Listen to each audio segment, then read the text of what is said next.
중요한 얘기인데,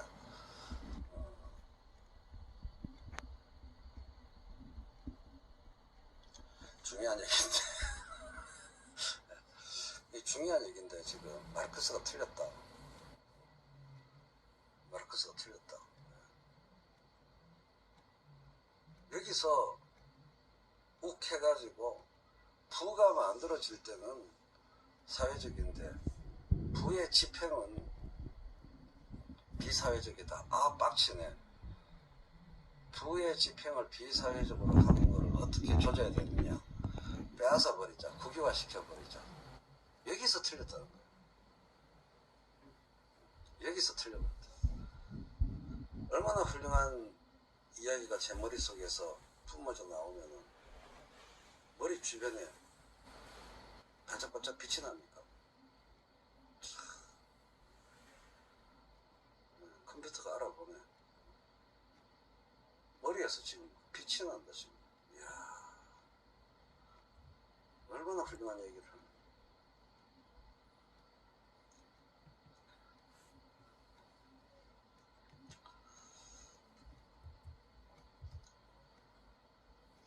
그래갖고 얼핏 생각하면은 국유화 시켜버리면 되지 않냐. 사회적 소유로 만들어버리다. 그걸 사회적 소유로 이해한 거죠. 사회의 대변자로서의 국가가 소유해버린다. 그 생각을 벗어나기가 힘들었을 거예요. 옛날에는 그랬을 것 같아요. 그러네. 부가 형성될 때는 사회에 빚지고 있는데 부를 집행할 때는 비사회적으로 한다. 이런 작같은 새끼들. 근데 그 근거가 소유권이다. 내 거다. 내 거니까 내 마음대로 쓰겠다는데 왜 지랄이야. 너무 쉽죠? 사회 철학이 너무 쉽습니다.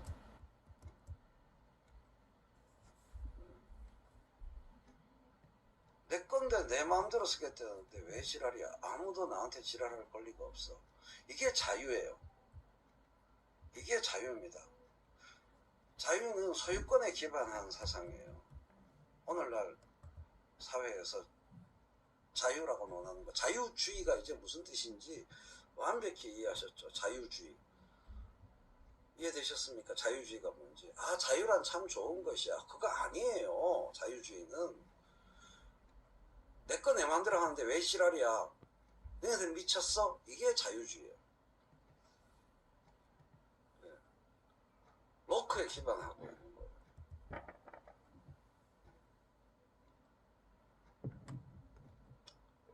그거예요. 그거.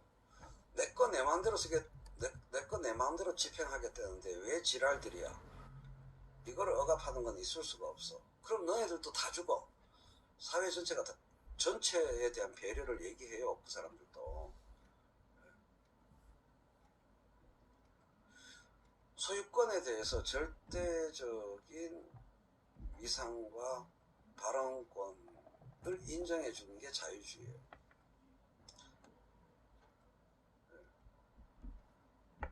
내 건 내 마음대로 하겠다는데 어떻게 그거를 억압하냐. 그게 자유주의입니다. 내 건 내 마음대로 하겠다는데. 그 자유주의의 반대가 뭔지 아시겠죠? 그건 네 거 아니야. 근데 자유주의의 핵심은 소유주의예요. 사적 소유 사상이 자유주의의 반석이고 밑바탕입니다. 사적 소유권 사상, private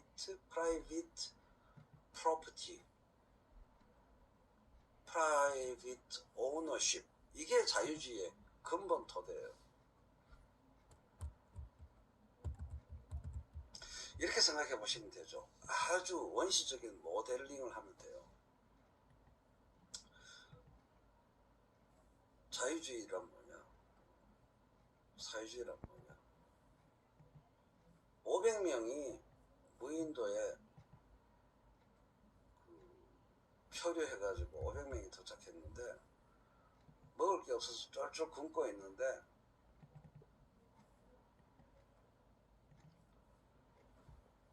누가 총을 하나 갖고 있었어요. 사냥총을. 그 사람 거야. 그 사람이 이 총을 갖고 있었기 때문에 산에 가서 사슴을 딱 잡아왔어. 산에서 질질 끌고 내려오더라고요. 나머지 한 49명이 보고 있는데 50명이 무인도에 표류를 했고, 한 명이 자기가 갖고 있는 총으로 사냥을 해서 사슴 노루를 잡아왔어요. 자기 총으로 자기가 잡았다고 자기 혼자 사슴 고기 해먹으면은 이 사람은 한 달 뒤에 어떤 상태로 발견될 것 같아요. 순수 모델링입니다. 사냥총을 갖고 있는 사람이 자기 거, 이 사냥총이 자기 거라고 해서 산에 가서 노루 잡아가지고 와가지고 자기 혼자 먹었어.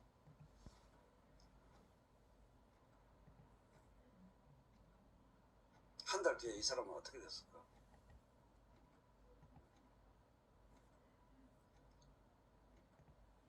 숨진 채 발견되죠. 숨진 채 발견되죠. 그게 세상의 이치입니다. 시체로 발견되겠죠. 그게 세상의 이치예요.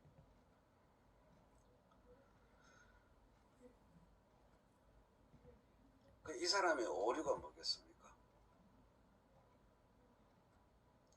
근데 이게 이론적으로 따져볼 수 있어요.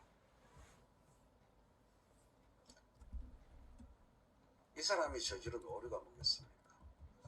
무인도에 들어선 순간 사적 소유를 보장하는 법제도가 붕괴됐다는 사실을 몰랐던 거예요. 아니요, 사적 소유는 불가능한 게 아니고요. 무인도에 환경의 영향, 제도의 영향을 받는다고 했잖아요. 무인도에 들어선 순간 이 총이 내 거다라는 사적 소유에 입각한 사적 행위의 결과물에 대한 독식의 절대적인 권리가 보장되는 법제도가 사라졌다는 것을 몰랐다는 거예요. 무인도에 들어선 순간. 네. 그렇죠. 마이클 샌델의 정의란 무엇인가 강의보다 제게 훨씬 더 도덕 철학적, 정치 철학적으로 훨씬 이해하기 쉽고 내용이 있죠. 마이클 샌델보다 훨씬 낫죠. 그러니까 별이 이렇게 반짝반짝. 그죠? 마이클 샌델보다 훨씬 이해하기 쉽죠. 그 뭐 차 몰고 가다가 앞에 뭐 사람이 있는데 뭐 핸들을 이렇게 꺾을까 저렇게 꺾을까 그런 얘기 하는 것보다 이 얘기가 훨씬 더 쏙쏙 들어오잖아. 현실적이고. 합의한 인간은 그 공동체를 구성하는, 사회를 구성하는 사람들이 서로 합의한 법제도 위에 존재한다는 거예요. 사상에 의존한다는 거예요. 사상이 제도로 현실화되고 그 제도와 법에 근거해서 산다는 거예요. 그걸 몰랐으니까 시체로 발견되는 거죠. 제도 환경을 언제나 고려해야 된다는 얘기예요. 그래서 부의 형성은 사회적인데 부의 집행이 비사회적인 게 자본주의의 모순인데 그거를 집행하는 근거가 소유란 말이에요. 소유권 사상이라는 거예요. 그게 법제도가 그렇다는 거예요. 근데 옛날에는 공장이라고 해봤자 오늘날의 자본주의 사회를 잘 살펴보자는 거예요. 현실을 잘 봐야 된다는 얘기예요.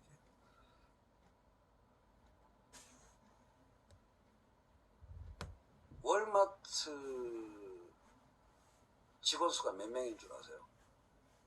이제 현대 자본주의를 얘기해 봅시다. 소비에트가 왜 망했나 그 얘기도 조금 이따가 함께 할 텐데요. 월마트의 직원 수가,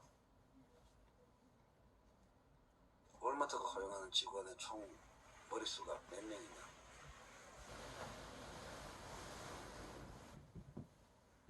230만 명입니다. 23만 명이 아니고요. 230만 명입니다. 전 세계적으로.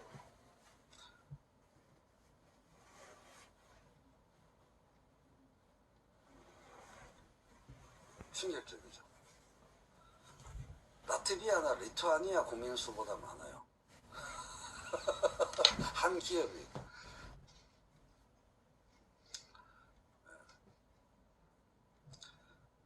한 기업이 거느리고 있는 기업 내부의 운영은 사회적입니다. 졸라게 전제 군주 국가예요. 완전한 피라미드 구조, 상명하복 구조.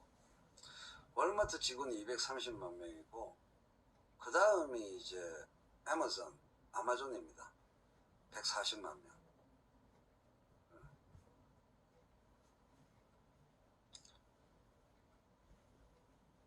뉴질랜드 인구가 한 500 몇십만 되는데 뉴질랜드 인구의 반이.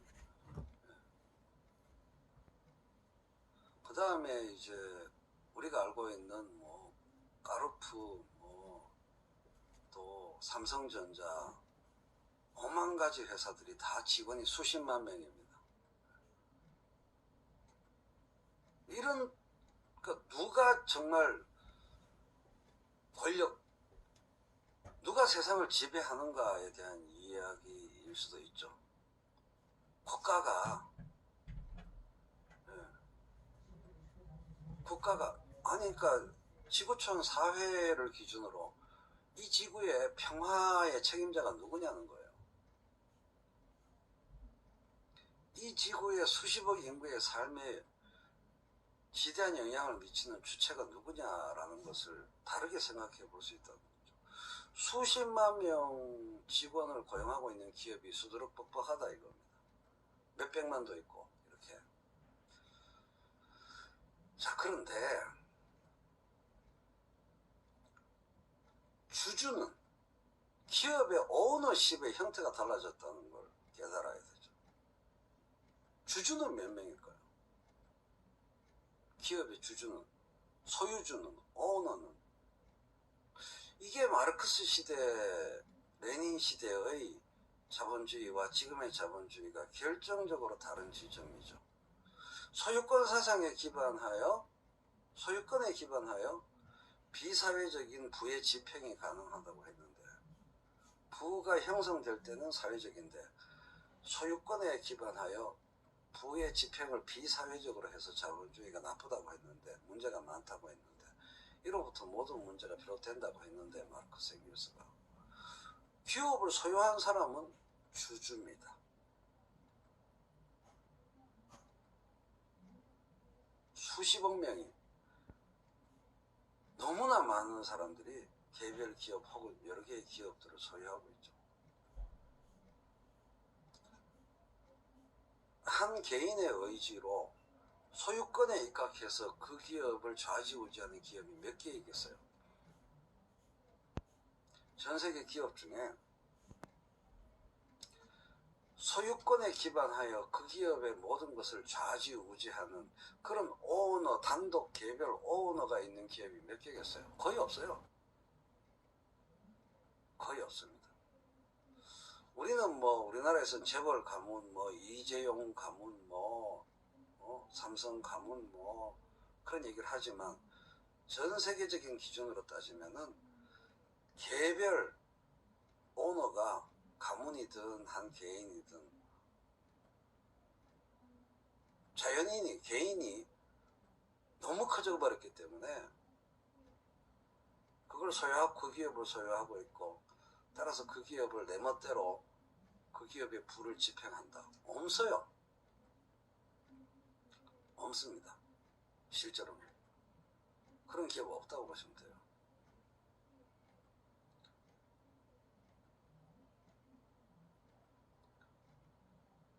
우리나라 재벌 개혁 그 얘기 하시면 안 됩니다. 지금 중간에 얘기가 섞이게 돼요. 그 얘기를 하는 거 아닙니다.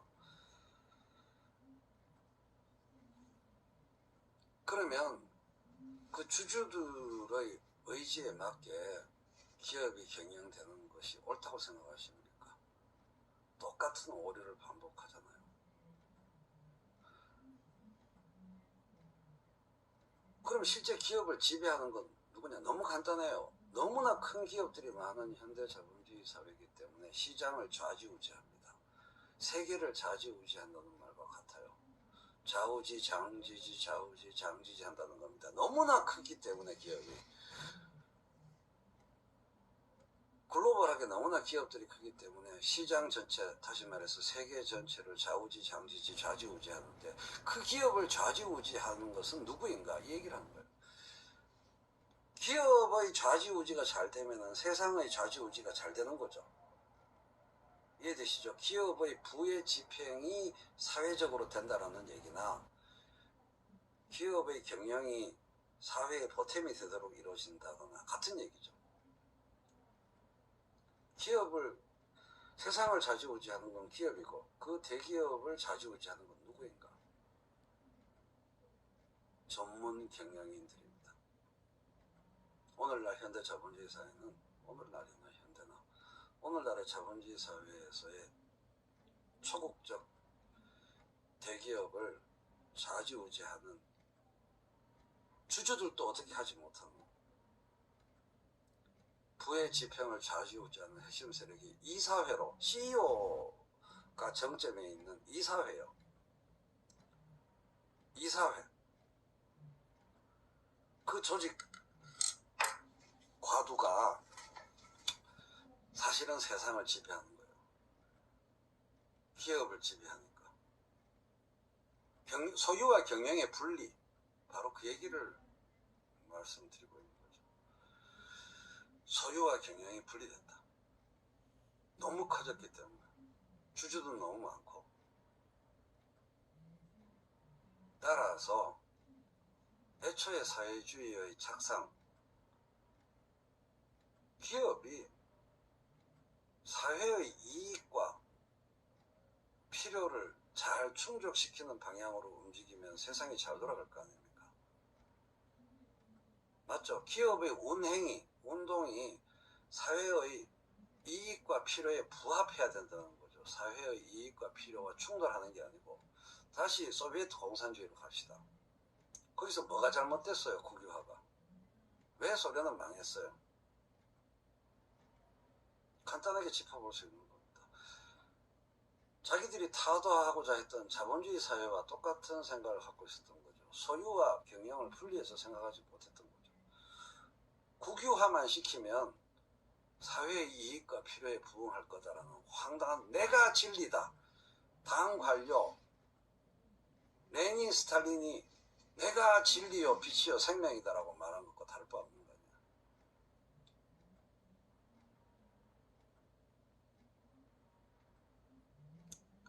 이윤을 발생시킬 수 있어야 기업이 살겠죠? 아니요. 이윤 발생 안 시켜도 기업이 살아요. 대마불사. 그러니까 당 관료, 당과 관료화됐지. 기업의 사회성을 증대시키기 위해서 사회주의 혁명을 일으켜서 국유화를 했는데 기업의 사회성이 증대된 게 아니고 뭐가 증대됐다? 기업의 관료성이 증대한 겁니다. 기업의 관료성이 증대한 거지 기업의 사회성이 증대한 게 아니에요. 다시 말하면 다른 표현으로 쓰면 경제민주화가 안 된 거죠. 기업의 운행이 민주화가 안 된 거 아닙니까? 일반 소비에트 인민들의 이익과 필요에 부응하지 못하게 경영이 됐잖아요. 소련의 국영기업이, 공기업이 소련 인민들, 시민들의 이익과 필요에 반하도록 관료들의 이익과 필요에 따라서 기업의 관료성이 증대했잖아요. 그러니 망하죠. 애초에 출발을 배신한 거죠. 애초에 목적이, 사회주의 혁명의 목적이 뭐예요? 기업의 사회성을 복원시키자는 거 아니었습니까? 기업의 부가 사회적으로 형성되었으니 기업의 부의 집행도 사회적이어야 된다. 이게 사회주의 혁명의 도덕 철학이에요. 사회주의 혁명의 도덕 철학이 뭐냐? 기업의 사회성, 기업의 부의 형성이 사회적인데 기업의 부의 집행이 비사회적이다. 그러므로 기업의 부의 집행을 사회적으로 만들겠다 하면서 출발했는데 여전히 더 비사회적이었다. 관료성이 증대됐을 뿐이었다. 그게 70년이 누적이 돼가지고 붕괴된 거죠. 사회주의 혁명이 아니었던 거죠. 실패한 사회주의 혁명. 관료국가주의 전시 경제체제일 뿐이었던 거죠. 탁탁탁 정리되지 않습니까? 그쵸? 탁탁탁탁 정리되죠. 애초에 표방한 도덕 철학을 구현하지 못했으니까 당연히 망하는 거죠.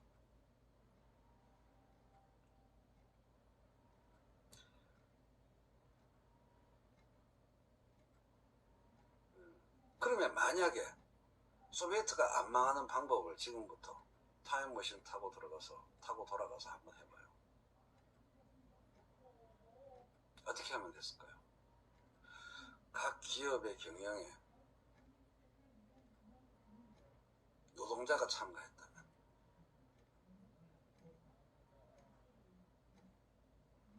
그랬다면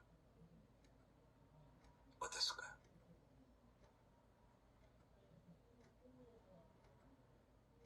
소유는 국가로 되어 있으나 그 기업의 운영에 시민들이 참여했다면, 즉 경제민주화가 됐다면 그렇게 안 망했을 겁니다. 간단한 예로 우리가 자동차랍시고 만드는데 너무 구리다, 혹은 자동차만 잘 만들 게 아니라 이런저런 소비재도 만들자, 이렇게 노동자들이 기업의 경영에 결정자로서 참여했다면 전혀 다르게 역사가 전개되었을 겁니다. 그래서 제가 말씀드리는데 노동이사제가 오늘의 결론인 겁니다. 노동이사제. 독일 같은 나라들에서는 노동이사제가 무지 발달되어 있는데 그게 왜 가능했냐는 거죠. 내 거야 내 마음대로 할래가 독일에서 인정이 안 되는 겁니다. 아주 중요한 결론이 나오는 거죠. 아, 부의 형성은 사회적인데 부의 집행이 비사회적인 것을 해결할 방법이 없을까? 소유권을 바꿔버린다? 아니고 어차피 소유와 경영은 분리된 사회이니 경영에 겐세하면 되겠구나. 딱 답이 나오죠. 이해되시죠? 소유와 경영이 분리되지 않았을 시대의 발상이라는 겁니다. 마르크스, 엥겔스, 레닌의 발상은 소유와 경영이 분리되지 않았을 시대의 발상이고요. 소유와 경영이 분리된 시대의 발상은 소유에 신경을 덜 쓰는 겁니다. 어차피 원래 주장하는 목적이 기업의 부의 형성이 사회적인데 기업의 부의 집행이 비사회적인 것이 문제이므로 기업의 부의 집행, 즉 경영의 사회성을 증가시키기 위해서는 노동이사제를 하면 되는구나. 이게 노동자의 요구였고 독일 3인당의 요구였고 그 요구가 반영되고 스웨덴, 독일 등등 복지선진국은 다 그걸 알게 된 거죠. 경영의 사회성 주사를 놓는 겁니다. 소유권 빼앗는 데 집착한 게 아니고 국유화에 집착하지 않았다는 거예요. 결과만 사회적이면 되지 그 소유권 등기가 무슨 소용이 있냐 이 말이에요. 사실 상관이 있지. 소유권도 중요하지, 아주 중요하지. 그러나 그게 능사는 아니라는 거예요.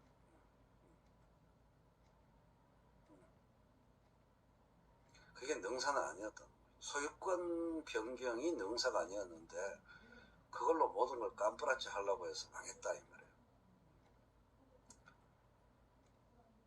경영의 사회성을 높이면 됩니다.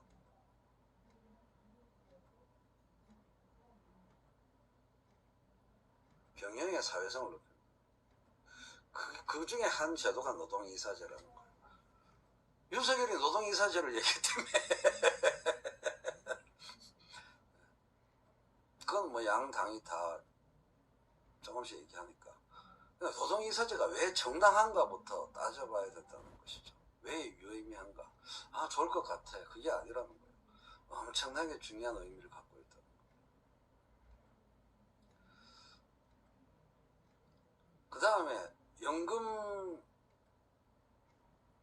국민연금이 여러 기업에 지분을 엄청나게 많이 갖고 있잖아요. 국민연금이 그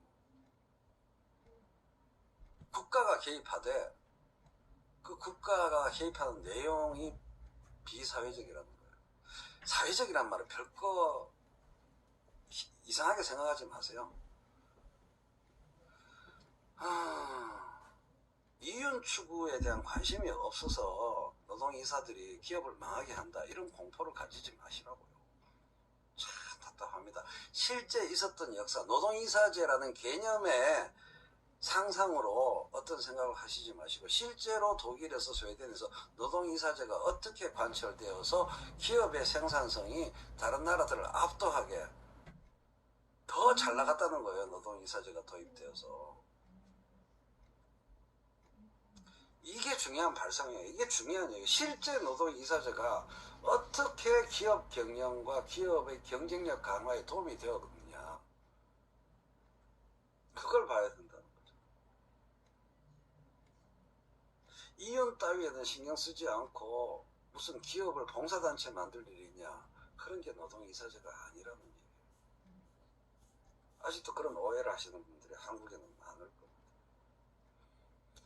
기업이 잘 돼야 노동자들이 잘 되는 건데, 그 뭐 당연한,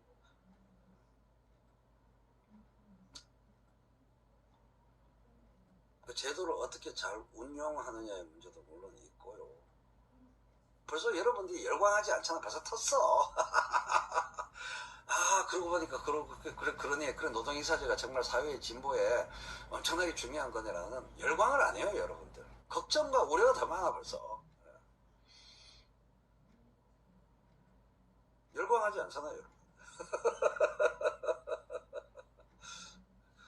돈 나눠주는 얘기하면은 막 마음이 울컥울컥 하는데, 노동이사제에 대해서는 뭐 벌써 그 노조 새끼들 그 노동이사로 들어가는 그 대표자 새끼, 그 새끼 믿을 수도 없고, 벌써 내 일도 아니고, 벌써 이런 삐딱한 마음이 있어요.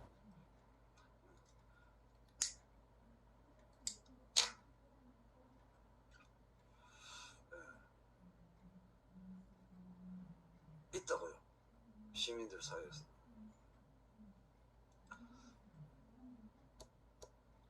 노동이라는 말 자체를 불월시하는데 노동이사제는 뭐 당연한 거죠. 사회의 개인색이라는 거예요. 이게 시민 정치라는 거예요.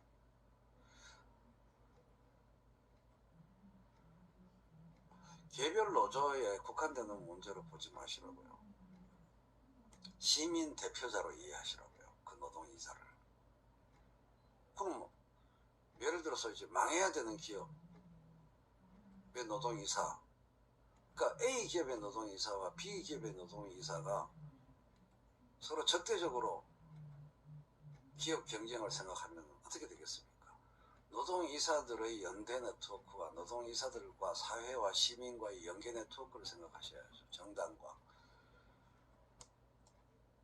사회 전체의 관심과 이익과 필요가 반영된다는 것이지, 개별 기업의 개별 노동이사의 자의, 민주주의와 밀접한 연관이 있는 거예요. 그러니까 사회이사가 사회이사 같은 생각을 자꾸 하시는 거죠. 파견된, 민주주의와 밀접한 관련이 있는 거예요. 파견된 노동이사의 자질과 소양과 자의, 의지, 이거를 자꾸 생각하시는 거예요. 그런 것이 작동되면 안 돼요. 노동이사제는. 노동이사로 뽑힌 놈 지 맘대로, 그런 거 아니라고요. 그냥 대표자로 뽑혀서 말 들어야 되는. 근데 이제 독일은 이사회가 두 개로 나뉘어져 있어요. 경영이사회가 있고 감독이사회가 있어요. 아주 독일의 노동이사제가 갈 길이 거기도 많아요. M&A 같은 거나 아주 중요한 의사결정, 감독이사회에서 반반으로 구성되어 있는 거고요. 경영이사회는 경영진 마음대로요. 거기 노동이사가 못 들어가 있어요. 경영이 중요한 문제인데 말이죠. 아주 중요한 기업에 좀 운명과 관련된 아주 중요한 문제만 감독이사회. 근데 감독이사회 의장은 여전히 경영진이야.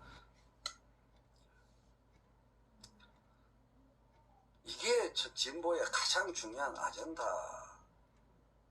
말씀을 드리는 겁니다. 그래서 그 다음에 이제 노동이사제가 실제로 어떻게 그 유럽에서 진행됐는가 이거에 대해서 또 제가 글을 써야 되는데, 노동이란 말을 싫어하니까.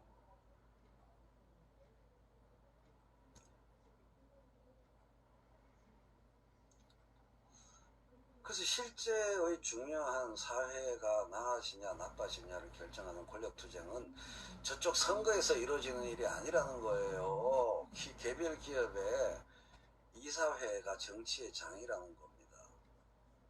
아까부터 말씀드린 논리를 생각해 보세요. 전 세계 시장, 즉 세계 자체를, 세상 자체를 좌지우지하는 것은 수백만 명의 직원들을 고용하고 있는 대기업, 글로벌 초급적 기업들이고, 그 기업들의 운행을 결정하는 것은 소유자가 아니고 경영진이고 경영이사회고, 그게 권력투쟁의 장이고 의회고, 세상 일의 핵심이 결정되는 것은 거기란 얘기입니다. 물론 그 기업들의 경영활동을 규제하는 법률의 결정의 장, 국회, 의회도 중요하지만 기업 내부의 의회의 장, 이게 중요한데 이런 얘기가 너무 안 되고 있다, 이 말씀입니다. 그래서 제가 이 내용을 열심히 쓰려고 하는 거예요. 경제민주화의 핵심 내용은 이런 게 경제민주화예요.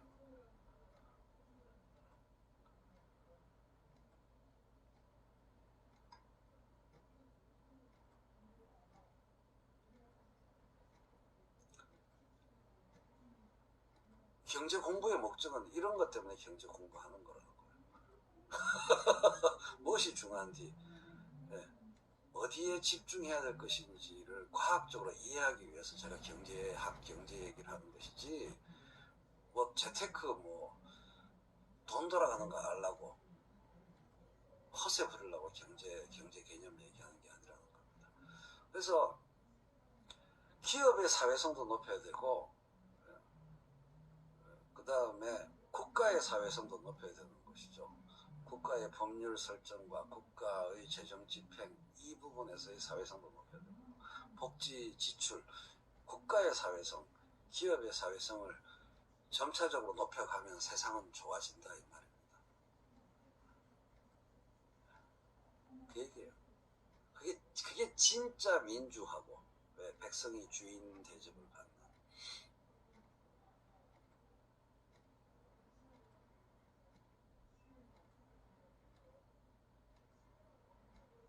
근데 이제 수십 년간 그쪽에 주목하지 않고 시민들이 열정을 불살랐기 때문에 제가 말씀드리는 두 가지, 국가의 사회성과 기업의 사회성을 높여야 된다, 이런 거 민주시민들이, 개시민들이 열심히 얘기하신 적이 있나요?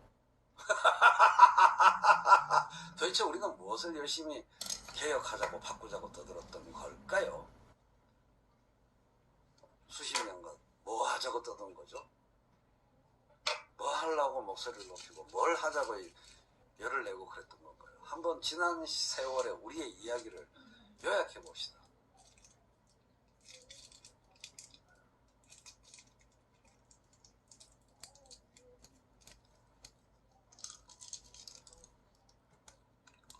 지난 세월 우리의 이야기를 요약해 봅시다. 우리 시민들은 뭘 그렇게 하자고, 뭘 그렇게 바꾸자고 열심히 대들었던가요? 대통령 지키자는 얘기 빼놓고 한 게 있나요?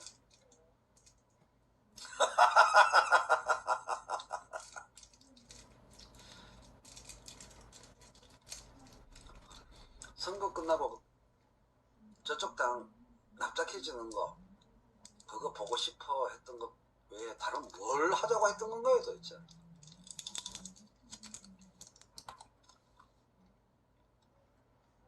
생각해보면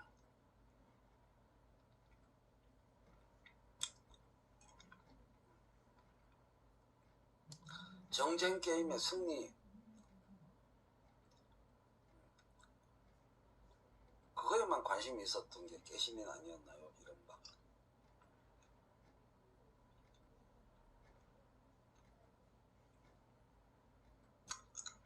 우리 편 이겨라. 그거 즐긴 거 아닌가요? 선거 때 퍼나르기 노가다. 그게 개시민 운동이었고, 퍼나르기에 시비 걸거나 퍼나르기 안 하는 사람들한테 지랄지랄 하는 거, 그게 개시민 운동 아니었나요? 선거 때 졸라 열심히 으쌰으쌰 하는 게 개시민 운동 아니었나요?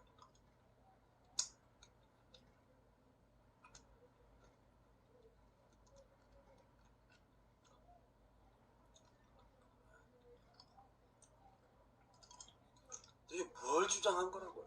뭘 주장했는지, 사회의 개혁 방향에 대해서 뭘 얘기했냐고요, 개시민들이. 호전적 민족인 게 아니고요, 컴플렉스에 따른 정치였던 겁니다. 한의 정치예요. 정치의 본령으로부터 한참 이탈된 컴플렉스와 한의 정치. 컴플렉스 한 트라우마의 정치를 정치라고 생각했던 거죠.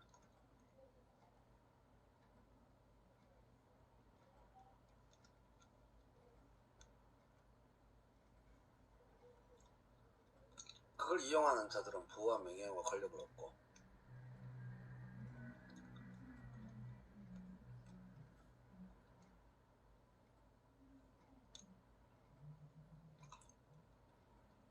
자, 이제 자꾸만 오늘의 정치에 대해서 이제 말씀드리도록 하겠습니다. 오늘 얘기합시다. 오늘 얘기. 이제 종부세 현타 오나봐. 내가 한 달을, 두 달을 미리 지랄지랄 잔소리 했더니, 그때는 쌩 까다가, 이제 종부세 현타가 좀 오나봐. 아이고, 민주당도 이재명 후보도 그렇게 뻔뻔스럽게 국민 2%한테만 영향이 가는 세금이다, 아주 훌륭한 세금이다라고 뻗대더만 이제 현타가 좀 오나벼. 오늘 뉴스에 신문에 난 얘기들 보면 참, 아이고, 이제 좀 현타가 오나봐요. 별의별 얘기를 다 하죠. 근본적으로 바꿀 생각은 못하고.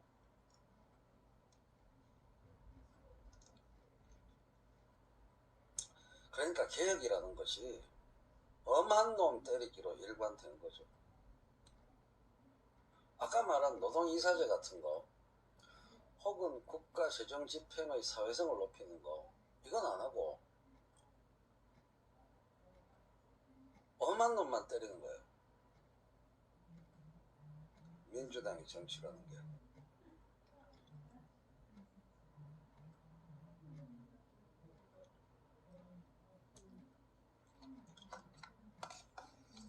분풀이 대상 설정. 다주택자가 세상 모든 변화 발전을 가로막는 적폐다, 이거 아닙니까 사실은. 세상의 운행에서 가장 핵심적인 역할을 하는 코어에 대한 개혁, 진보, 이런 아젠다 자체가 없잖아요.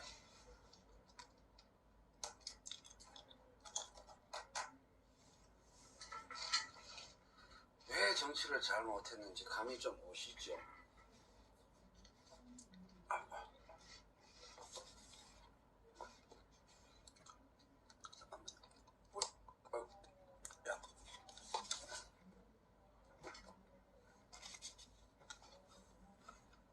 지금 뭐 양도소득세부터 시작해가지고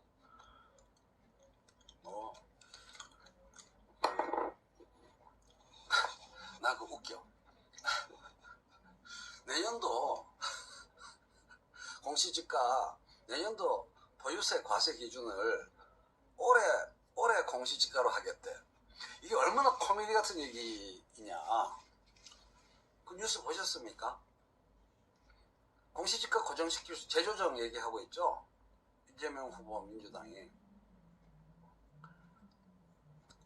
내년도 보유세 과세 기준 공시지가를 올해 걸로 하겠다는 얘기 아닙니까?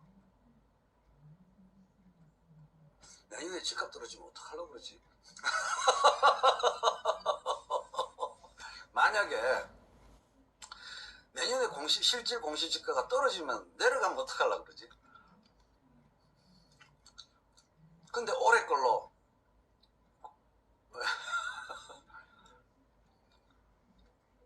공시지가를 내려야 되는데 집값이 내려가면 내려야 되는데 그냥 공시지가 동결시켜버리면 그걸로 보유세 과세하면 그럴 가능성은 0%인 건 아니잖아요.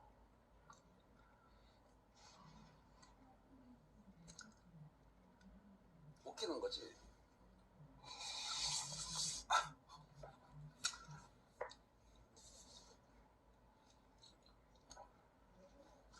핵심을 못 건드리고 있는 거죠.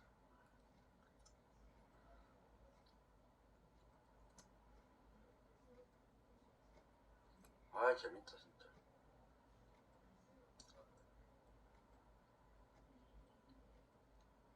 근본적으로 만져보지 못하는 거죠. 어쨌든 부동산 세금 때문에 큰일 났네 자기들이.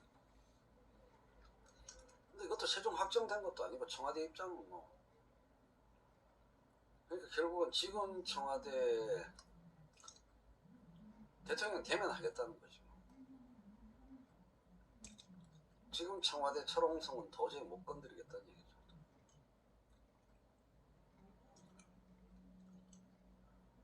요지는 내년 되면 벌써 다른 정부잖아요. 그런 얘기죠.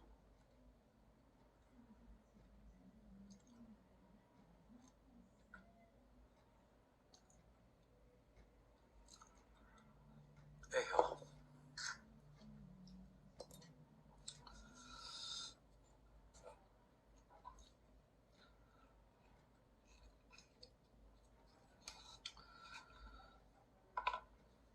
사회가 더 진보하고 발전하는 것을 가로막는 코아가 어디냐라는 발견과 설정과 지목에서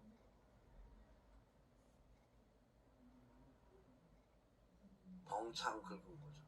무슨 말이야, 봉창 두들긴다. 엉뚱한 다리를 긁은 거죠. 그래서 보이는 거예요. 제가 주목하는 것은 시장에서 가장 큰 영향력을 가지는 대기업의 운행에 국가가 지혜롭게 잘 관여하면 세상이 좋아질 거라고 보는 건데 그거에는 관심이 없어요. 엄한 대로 자꾸 긁는다 이 말이에요. 세상을 모르니까 자꾸 엄한 대로 긁어서 짜증난다. 그리고 세상을 더 살기 좋은 곳으로 만드는 데 대한 관심으로서의 정치에 대한 관심이 아니라는 거죠. 이른바 개신들이. 본인들 기분 좋아지는 게 제일 중요한 거예요. 선거 끝난 다음에 본인들 기분 좋아지는 거.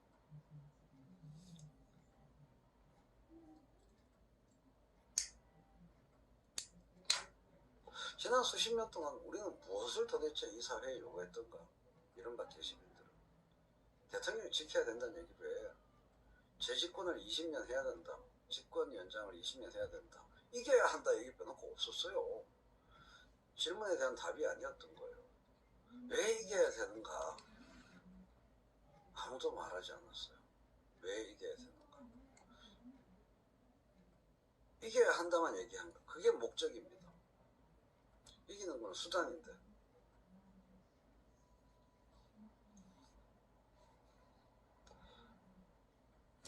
황당한 거죠. 이기는 건 단지 수단인데 말이죠.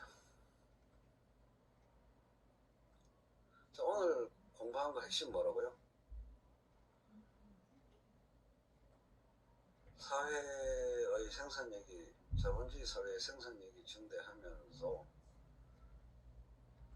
세상을 완전히 좌지우지할 만큼 수백만 명, 수십만 명의 직원을 가진 그런 대기업이 독점 대기업이 세상을 지배하는데 그들의 부의 형성, 예를 들어서 삼성이 국민들한테 물건을 팔았기 때문에 삼성의 부의 형성이 사회적이라고 말할 수 있을까요? 꼭 그건가요?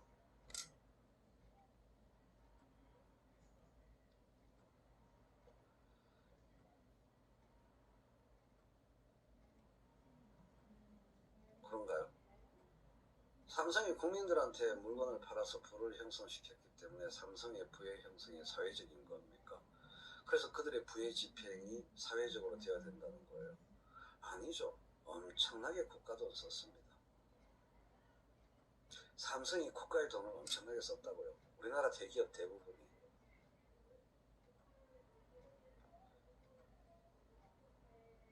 그런 이유에서라도 삼성의 부의 집행은 사회적이어야 되는 거예요. 사회적 컨트롤 하에 있어야 되는 거예요. R&D 지원만 해도요.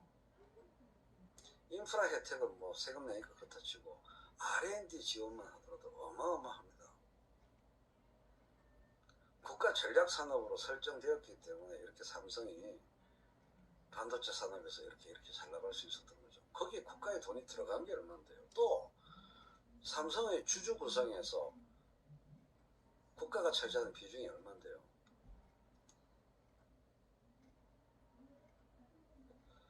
은행 돈을 삼짓돈으로 쓰는 건 당연한 거예요. 그게 나쁜 건 아니에요. 그런 거는 박딜러님 그런 얘기는 하실 필요가 없어요.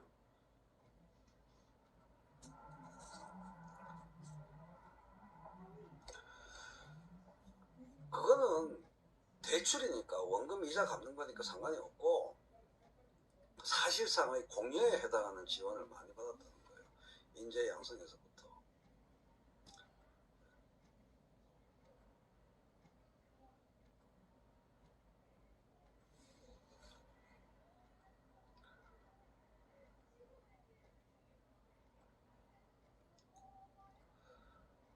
부의 형성이 엄청나게 국가적이고 엄청나게 사회적입니다.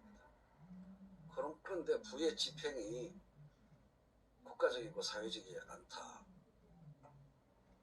부도덕한 거예요.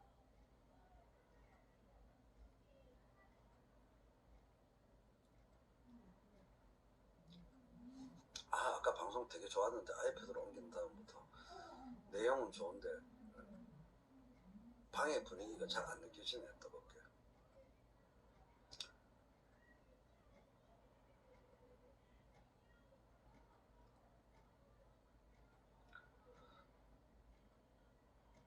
예, 사회성 결여. 그 개인에 대해서 그런 어구를 많이 쓰는데 국가와 기업에 대해서도 그 말을 할 수 있는 겁니다. 그리고 시민의식에 사회성이 결여되어 있어요. 시민 정치의식에 사회성이 결여되어 있다. 특히 개시민들. 오늘 좋다. 개시민들의 시민의식, 정치의식에 사회성이 결여되어 있으니까 당연히 국가 재정의 사회성이 결여되어 있고 경제 법 제도의 사회성이 결여되어 있고 기업 활동의 사회성이 결여된 거죠. 부의 형성이 사회적인데 부의 집행이 사적인 겁니다. 비사회적인 겁니다. 그거를 해결하는 것이 진보입니다. 설명 끝. 진보라는 단어에 대한 설명 끝. 진보라는 단어에 대한 설명 끝입니다. 부의 형성이 지극히 사회적인데 부의 집행이 지극히 비사회적이면 진보가 아니에요. 그걸 사회적으로 바꾸는 게 진보예요.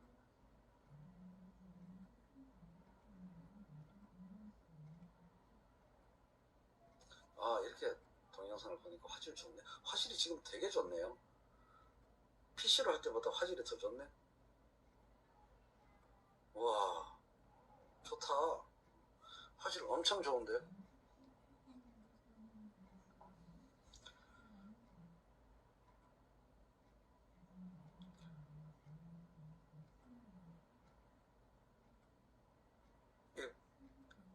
금색 빛도 반짝반짝하고.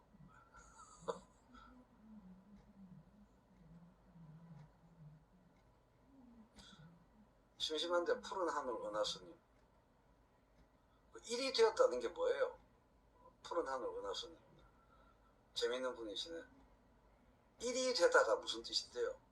그거를 다만 한 줄이라도 써보세요. 빈이 쓴 게 일이 된 겁니까? 노래하는 게 일이 된 거예요. 그걸 한 줄이라도 쓰면 제가 인정. 제가 아는 최쌤이 어찌 일이 되셨나요? 그 일이가 뭐예요? 일이가. 일이의 내용을 단 한 줄이라도 써보세요.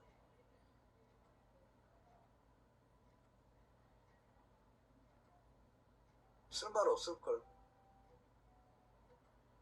네가 빠는 연놈을 같이 안 빨아주니까 일이 됐니? 그게 일이 되었다의 내용이지. 네가 빠는 정치인을 까니까 일이 된 거니? 늑대된 거니? 참 한심하다 정말. 일이 된 내용을 얘기해보라고. 담배야 원래부터 피웠던 거고, 노래야 원래부터 하던 거고.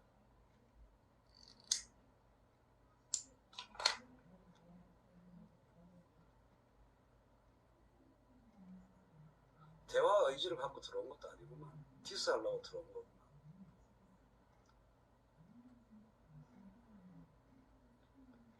이렇게 뭐 그런 거예요.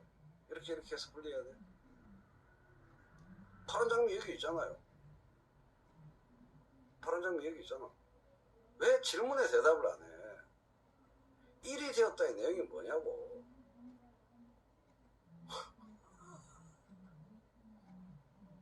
전화하세요.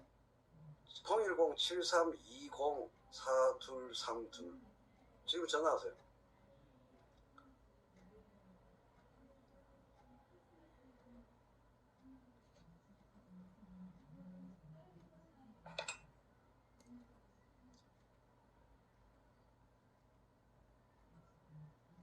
어차피 말은 안 통할 것 같은데.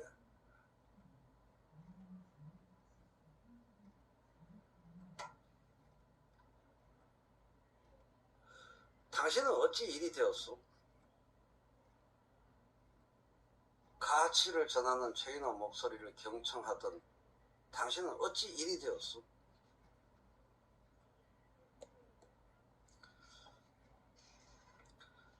아이고 쓰려고 대가리 돌리느라 바쁘네.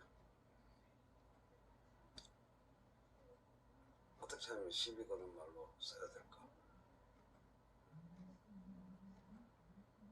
동문서답 만들어내려고 지금 대가리가 바쁘시거든. 일이 된 내용을 얘기해보라고요. 이 한심한 사람아. 말 못하겠지.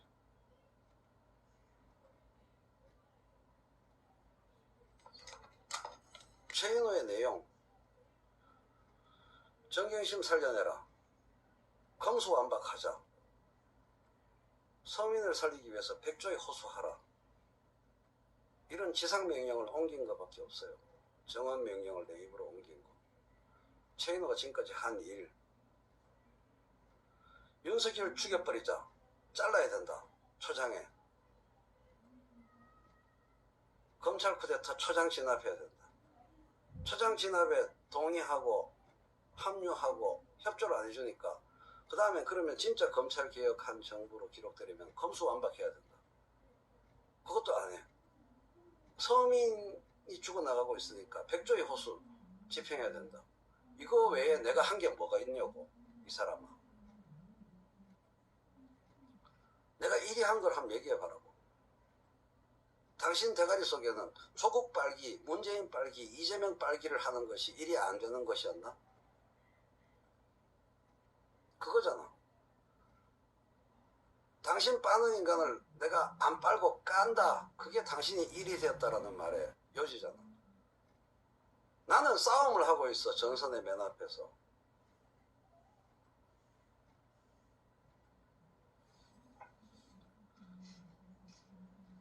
말도 못할 거면서.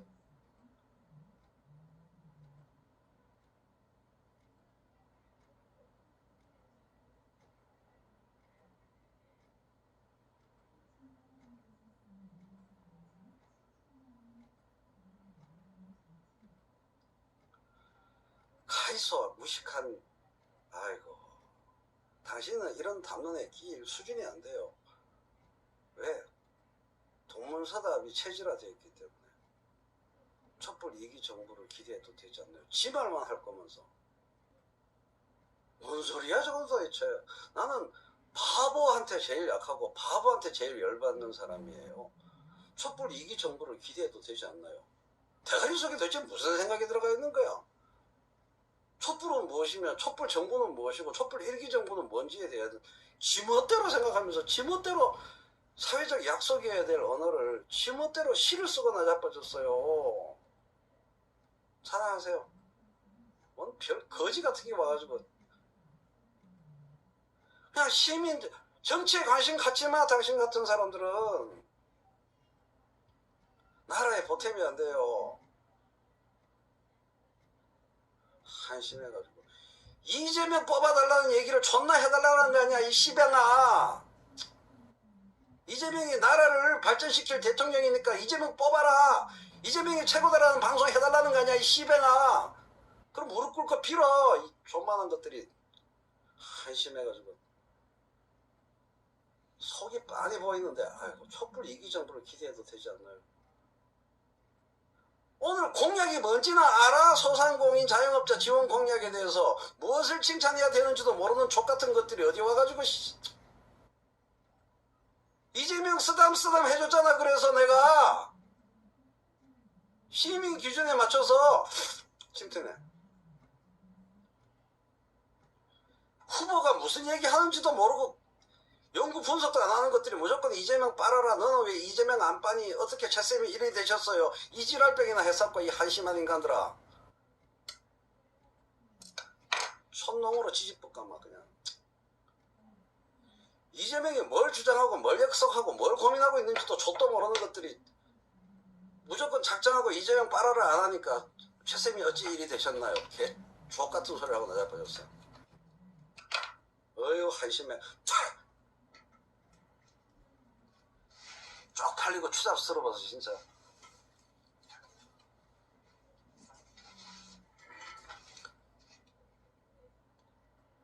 미사 여구만 만들어. 이재명이 대통령 되어야 될 이유에 대해서 촛불 2기 정부 같은 족도 멋있는 얘기를 만들어내는 것이 내가 할 일이요? 한심해가지고 어디 가서 시민 얘기하지 말고 정치 얘기하지 말고 그냥 찌그러져서 생업해놔도 몰두하셈. 아우 한심스러워 진짜. 왜 내가 예뻐 보이겠어? 지가 지지하는 정치인 인기 드높이는데 말 잘해줄 사람 같아서 최인호가 이뻐 보이는 거지. 옛날에 예뻐 보였던 거지. 내가 그거 하는 사람이냐고.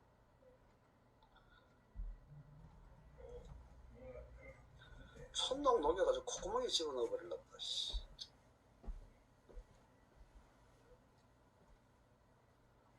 별 거지 같은 것들이 정말.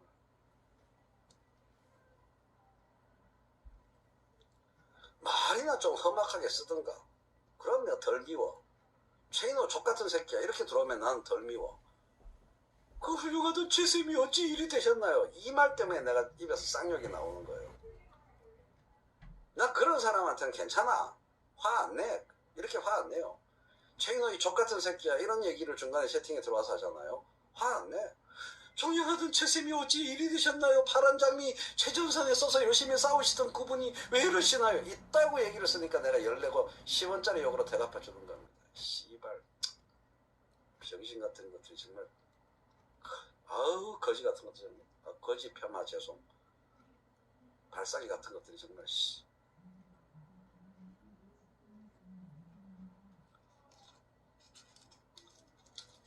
안 그래요 여러분? 들어와서 최인호 욕하면 괜찮아. 무슨 언어를 타락시키고 있어. 전선 최전방 같은 개소리를 하고 나자빠졌어. 내가 이렇게 심하게 욕한 게 불만 있으면 전화해요 지금. 010-7320-4232. 어이가 없네 씨발 정말. 개끼명 놈의 새끼들.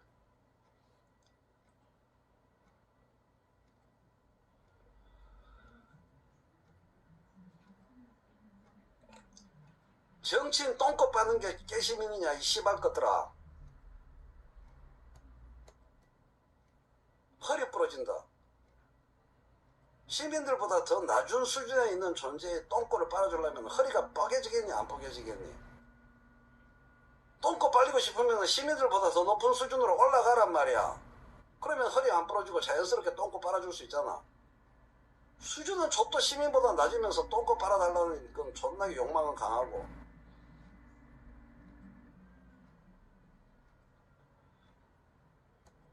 그거를 굳이 허리를 구부려가지고 똥꼬를 빨아주냐?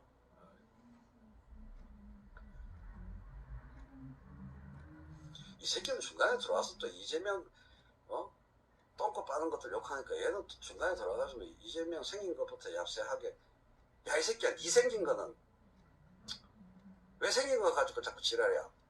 시비 걸걸 걸어야지. 어디 틈새에 철수 얘기를 하고 나가버렸어. 생긴 걸로 얘기하면 막 내가 대통령이 돼야지 막. 그럼 되겠어?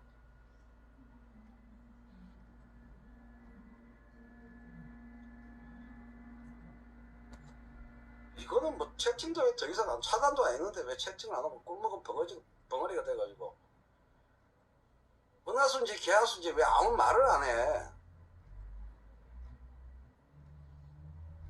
전화를 하든가 말을 하든가 찍소리도 못할 거면서 내가 지금 10원짜리 욕을 한다고 험해서 말을 못해? 내용이 문제지. 내용이. 이재명 왜 안 빨아주냐 이 얘기를 하러 온 거 아니야. 오늘 이재명이 무슨 공약했는지도 모르는 것들이. 최인호가 졸라게 까니까 이제 2년 만에 드디어 한국형 PPP 이제 이 얘기 하잖아. 존나 까니까 씨발 PPP도 모르냐라고. 내가 존나 까니까 드디어 이제 한국형 PPP에서 원금 감면이 포함된 단순히 거치 기간 길게 하는 게 아니라 정확하게 내용도 내가 말한 그대로야. 실비 지출, 사업, 기업 경영, 사업 운영에 필요한 임대료 지출과 인건비 지출에 사용된 게 확실하면은 원금 감면까지를 포함하는 PPP를 이제서야 얘기한 거 아니야. 미국 PPP의 내용을 2년 내가 졸라게 욕하면서 까니까 이제서야 받아들였잖아. 그래서 쓰담 해줬는데 오늘 정치인을 그렇게 갖고 놀아야지. 어디 정치인들의 놀이에 꼭두각시가 돼가지고. 임대료 인건비 전액 보상 아니에요. 그 비율도 정확하게 얘기 안 했어. 그게 1%인지 5%인지 10%인지 모르잖아. 그렇게 공약 내걸면 안 돼.